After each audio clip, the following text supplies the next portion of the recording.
This is my 1985 short bed GMC pickup with a 5.3 stock bottom end, 7875 turbo, running on ethanol and about 20 pounds of boost, and it's a burnout machine.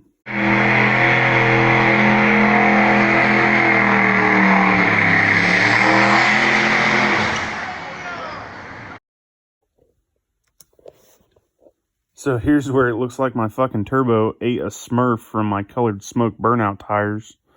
Here's my $5 turbo manifold we built with some parts laying around the garage.